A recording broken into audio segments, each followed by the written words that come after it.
Morning dears, बात करते हैं आज गोल्ड के पोजीशन की। पहले हम अपनी कल की एनालाइज देख लेते हैं। कल हमने जब गोल्ड को एनालाइज किया तो यहाँ पर था तकरीबन 2302 के आसपास, और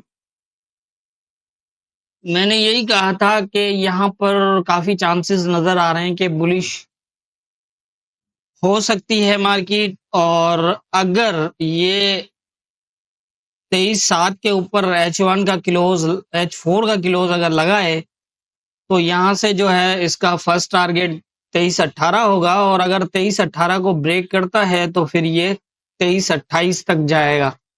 आप देख सकते हैं ये क्लोज इससे ऊपर लगा है, और इसके क्लोज लगने के बाद इसने एक ही कैंडल में तकरीबन जो है वो 27 को हिट किया। और मैंने ये भी बताया था कि ये 18 इतना ज्यादा अब वो भी नहीं है कि ये इसको रोक पाए, क्योंकि ये सारी डिटेल मैंने कल की एनालाइज में बताई थी कि यहाँ क्या हुआ है। तो उसी बेस पे ये यहाँ से सीधा भी यहाँ तक जा सकता है। तो आपके सामने है किस तरह की मूवमेंट हुई नीचे का। मैंने पहले ही बताया था कि अगर तो ये इस एरिया को ब्रेक भी कर देता है तो आप वेट करिएगा, यहाँ से सेल मत करिएगा।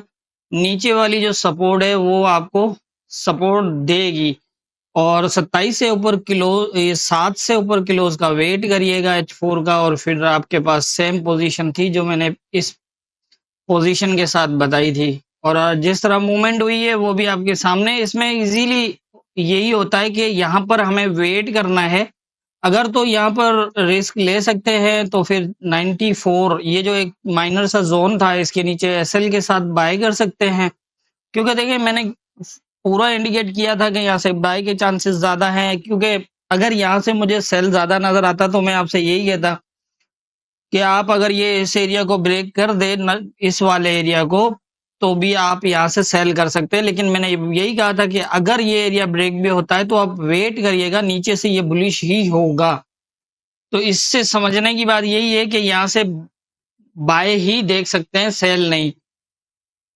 और एक चीज ये है कि सबका अपना अपना है, लेकिन मैं आपको बता दूं कि मेरी एनालाइज में ये एक जो है वो इम्पोर्टेंट चीज होती है कि मैं हमेशा जो है वो जिस एरिया में बाय करना हो उस एरिया में बाय की ही बात करता हूँ, जिस एरिया में सेल करना हो उसमें सेल का इंडिकेशन ही देता हूँ। क्योंकि हमेशा ध्यान में रखें कि हाई रिजेक्शन एरियाज या फिर हाई सपोर्ट एरियाज वो ऐसे एरियाज होते हैं जहां से एक हाई सपोर्ट एरिया से सेल करना, उसके लिए बहुत बड़ी कंफर्मेशन चाहिए। मतलब बड़ी का मतलब ये होता है कि कम से कम डे में कंफर्मेशन चाहिए, तब जाके वहां से जो है हम सेल कर सकते हैं। और अगर resistance area, high resistance area में हमेशा जो है वो डे की, कम से कम डे की रिजेक्शन के बेस पे, कंफर्मेशन के बेस पे जो है वो सेल किया जा सकता है। अब यहाँ पर वही था, मैंने आपको बताया था। हालांकि वीकली एनालाइज भी देख लें आप, उसके अंदर भी ये चीजें तकरीबन आपको नजर आ जाएंगी। इस वीक की जो एनालाइज थी उसके अंदर काफी कंफर्म चीजें बताई हुई हैं, और उसी पोजीशन के बेस पे मैं वही कह रहा था कि यहाँ से आप बाय ही देखिएगा। फिर वो चाहे इस एरिया से मिले, इससे मिले, अगर ज्यादा कंफर्मेशन चाहिए आपको तो फिर सबसे बेस्ट ये है। लेकिन ये है कि यहाँ भी करीब से रिस्क ले सकते हैं, क्योंकि यहाँ पर एसएल बहुत छोटा लगना है। तो यहाँ पर अगर ये इट मीन्स कि अगर यहाँ से जो है वो बाय है तो फिर एसएल भी छोटा है, और फिर यहाँ से एक अच्छी पोजीशन भी है। ये क्लोज लग गया तो फिर तो आपको आराम से होल्ड करना चाहिए 18 तक। और 18 का मैंने पहले ही बताया था कि एकदम जो है वो यहाँ से रिजेक्ट नहीं होगा, पॉसिबल है कि ये ऊपर निकल जाए 28 तक। और ऊपर का मैंने यही कहा था कि अगर 28 से ऊपर H4 क्लोज करता है तो ये मजीद फिर 38 या फिर उससे ऊपर भी जा सकता है। लेकिन इसने कोई यहाँ पर जो है वो क्लोज नहीं किया, और इसके नीचे ही स्टे किया। और यहाँ से जो है फिलहाल अब इस जोन के अंदर 18 से 28 के बीच में मूव कर रहा है। तो ये थी हमारी कल की एनालाइज और मार्केट की मूवमेंट। अब देख लेते हैं आज के इंपॉर्टेंट एरियाज क्या होंगे। आज के इम्पोर्टेंट एरियाज की बात करें तो मैं सबसे पहले बता दूं आपको कि आज जो है वो वीक का क्लोज होना है, मंथ का क्लोज होना है, और 3 मंथ क्लोज होना है, 6 मंथ भी क्लोज होना है। तो आज बहुत बड़े क्लोज हैं, 4 एक साथ क्लोज लगेंगे और मार्केट ने लेवल्स के ऊपर जो पोजीशन की हुई है वो काफ़ी अप और डाउन ब्रेक सारे एरियाज़ किए हुए हैं। इसीलिए मेरा ये मानना है कि क्लोजिंग स्पेशली चाहे वो वीक की हो, मंथ की हो या फिर यहाँ तो 3 मंथ का भी है और 6 मंथ का भी है। तो बहुत जो है वो एहतियात करना पड़ेगा और स्पेशली जो है वो यूएस सेशन स्टार्ट होने के बाद, क्योंकि उसके बाद कोई अनएक्सपेक्टेड मूव लग सकती है। मतलब कहने का ये अनएक्सपेक्टेड का मतलब यही होता है कि जैसे ये याल इस लेवल से रिजेक्ट होता हुआ नज़र तो आ रहा है। हमें ये लग रहा है कि ये यहाँ से रिजेक्ट हो रहा है तो इस सपोर्ट पे आएगा, लेकिन ये यहाँ से होके फिलहाल ऊपर चला जाएगा। बाद में यहाँ आएगा अगले वीक, लेकिन ये कि फिलहाल ऊपर जाएगा। तो इसलिए एहतियात करिएगा। विदाउट कंफर्मेशन किसी भी किस्म की बिना एसएल कोई भी जो है वो ट्रेड एक्टिव मत करिएगा। और मेरा ये ख्याल है कि कोई बड़ी ट्रेड जो होल्ड ट्रेड है वो भी मत करिएगा, क्योंकि मैं हमेशा कहता हूं कि वीकली जो है वो स्पेशली कोशिश किया करें कि अपने अकाउंट को जो है वो क्लियर कर लिया करें, फिर नेक्स्ट वीक को जो है वो अपना नया जो है वो प्लान या फिर सेटअप के साथ जो है वो काम करना चाहिए। तो उस हिसाब से आज बहुत इम्पोर्टेंट होगा गोल्ड के लिए, बल्कि जितने भी यूएसडी के अगेंस्ट पेयर हैं उनमें। और वैसे देखा जाए तो पूरे फॉरेक्स में ही इम्पोर्टेंट होगा, लेकिन हम गोल्ड की बात करते हैं क्योंकि क्लोज तो सब में ही लगने हैं। सो ख्याल रखिएगा अच्छे से। इस टाइम कंडीशन ये है कि इस एरिया से फिलहाल ये जो है वो रिजेक्ट हुआ है। रिजेक्ट का मतलब ये है कि यहाँ से इसको ब्रेक नहीं कर पाया, नीचे से आके एक नीचे से अच्छी बुलिश मूव भी दी है, लेकिन इसको ब्रेक अगर ये करता और क्लोज करता कोई एक आधा H1 भी कर देता 31 से ऊपर तो थोड़ी सी अच्छी कंफर्मेशन मिल जाती, लेकिन यहाँ पोजीशन कुछ भी बन सकती है। अब देखना ये है कि क्या इस एरिया को स्टे करता है, क्योंकि ये भी कोई बड़ा लेवल नहीं है, 30 मिनट तक का लेवल है और इसको 30 मिनट जब ये ऊपर गया है यहाँ से तो 30 मिनट में इसको ऊपर और नीचे दोनों ब्रेक करके गया है, तो ये नीचे भी जा सकता है सीधा। ठीक है, अगर ये इस तरह की पोजीशन बनती है, अगर ये आता है और इसको शैडो ब्रेक भी करता है, लेकिन अगर नीचे क्लोज ना दे, अगर इसको ब्रेक करता है नीचे क्लोज ना दे, तो ये फिर दोबारा 18 को ट्राई करेगा और 18 से ब्रेक ना हुआ तो फिर इसके पास ये और यहाँ से नीचे भी जा सकता है। मैं आपको बड़े टारगेट इसलिए बता रहा हूँ कि आज लग सकते हैं, सो इसलिए ध्यान रखिएगा। फिलहाल इस एरिया में अभी बाइंग मत करिएगा, ये ऊपर वाला 31 वाला नीचे से सेटअप मिले तो गुड है, अदरवाइज नहीं।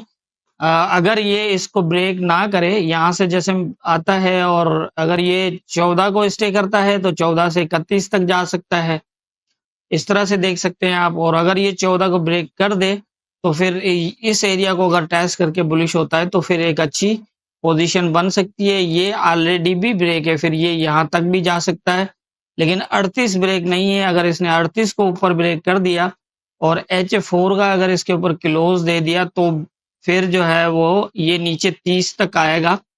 ठीक है, और 30 से होकर फिर ये सेटअप बनेगा। इस तरह की दोनों तरफ से पोजीशन नजर आ रही है। मैं वन साइडेड बात नहीं करूंगा, मार्केट बस यही है कि आप ऊपर के एरिया में यहाँ पर बाइंग मत देखिएगा और इन एरियाज में सेल। लेकिन ये है कि अगर सेल ये 23 के नीचे ब्रेक करता है, होल्ड करता है, तो आप 23 से फिर जो मैंने आपको बताया इस तरह का सेटअप नीचे की तरफ देख सकते हैं। बाकी और जो है वो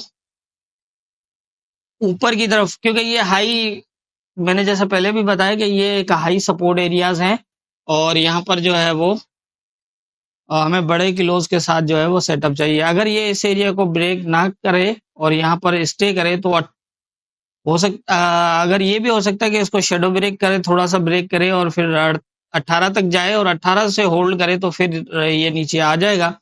और अगर इसको हमें ये समझना है कि क्या ये तो ऊपर जाएगा, तो ये अगर इसको ब्रेक ना करे और 18 से ऊपर H4 का क्लोज कर दे तो फिर जो है वो ऊपर की तरफ इस तरह चला जाएगा और अगर ये 18 को ब्रेक ना करे तो इस यहाँ तक आ जाएगा, क्योंकि ये माइनर लेवल है तो मैं इसलिए उसी हिसाब से आपको बता रहा हूँ। एक ये पोजीशन है, अगर इसको बिल्कुल प्रॉपर टेस्ट करता है तो मेरा ख्याल है कि यहाँ से फर्स्ट मूव ये होगी यहाँ तक, और इससे ऊपर अगर मेरा ख्याल है कि क्योंकि पिछली जो हमारी वीकली एनालाइज है ना उसमें 34 से ऊपर डे का क्लोज चाहिए था, वो नहीं लगाया अभी तक इसने इस वीक में। तो ऊपर जो है वो फिर यही है कि ख्याल रखिएगा H4 का, यहाँ अगर क्लोज 38 को अगर ये ब्रेक करता है यहाँ तक और 40 से ऊपर अगर H4 का क्लोज करता है तो फिर ये दोबारा आएगा 30 तक, यहाँ तक 30-31 तक, और यहाँ से फिर जो है वो 30-31 तक आने के बाद मेरा ख्याल है कि 30 से 31 के आने के बाद जो है वो 54 तक हो सकता है। 54 से ऊपर तो आपने बाइंग देखनी ही नहीं है, क्योंकि इससे ऊपर बाइंग नहीं करनी। तो इस तरह पोजीशन बन सकती है। 54 से ऊपर बिल्कुल भी अपनी बाय ना करिएगा, ना होल्ड करिएगा इस टाइम कंडीशन के हिसाब से। बाकी नीचे का मैंने बता दिया है कि अगर ये इसको भी डायरेक्टली ब्रेक कर देता है और नीचे स्टे करने लग जाता है 2 के, तो ये यहाँ से जो है वो तकरीबन कहाँ तक जा सकता है, 1 या 2 तक। अगर ये एरिया ब्रेक ना हुआ 1 या 2, तकरीबन 2301 या 2 ही बनता है तकरीबन यही यहाँ से, तो फिर इस तरह की पोजीशन बनती है। और इसको अगर ये ब्रेक करता है तो फिर जो है वो 22-65 तक भी जा सकता है, क्योंकि ये H4 का लेवल नहीं है। H4 का लेवल सिर्फ ये है जो इसने ब्रेक किया हुआ है ऑलरेडी, ठीक है। तो ये यहाँ तक भी जा सकता है, क्योंकि आज जिस तरह मैंने क्लोज की बात की है तो कोई बड़ी जो है पोजीशन बन सकती है। तो आप देख लीजिएगा, अगर ये इस एरिया को नीचे ब्रेक करता है तो इसके नीचे ब्रेक करता है, H4 का क्लोज लगाता है, तो ये दोबारा जो है थोड़ा बहुत अब जाके इस तरह, क्योंकि यहाँ पर H4 का कोई सेट क्लोज नहीं लेवल नहीं है, तो इसके लिए फिर इस तरह की पोजीशन बन सकती है। आज ये जितनी भी बड़ी मूव्स हैं ये लग सकती हैं लेवल टू लेवल, इसलिए मैंने बीच में बहुत कम लेवल्स लिए, माइनर को माइनर किया है ताकि माइनर को आप माइनर की तरह देखिएगा और मेजर को मेजर की तरफ। मतलब ये है कि ये सपोर्ट मेजर है तो मेजर सपोर्ट के ऊपर मेजर पोजीशन के साथ बैठिएगा, और माइनर सपोर्ट है ये तो इसके साथ माइनर सेटअप के साथ, और ये इसी तरह से।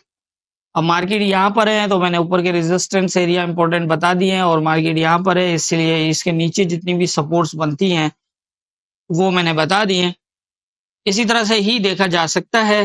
बाकी मैंने पहले भी बताया और फिर वही कह रहा हूँ कि कोशिश करिएगा बिना एसएल एंट्री मत लीजिएगा और परफेक्ट पोजीशन के साथ बैठिएगा, ताकि अगर कोई गलत एंट्री लग भी जाए तो कम से कम एसएल होना बहुत ज़रूरी है, क्योंकि बहुत बड़ी मूव्स भी लग सकती है। तो मेरे ख्याल से आज के इम्पोर्टेंट एरियाज और यही हैं, बाकी होना क्या है ये तो ऊपर वाला बेहतर जानता है।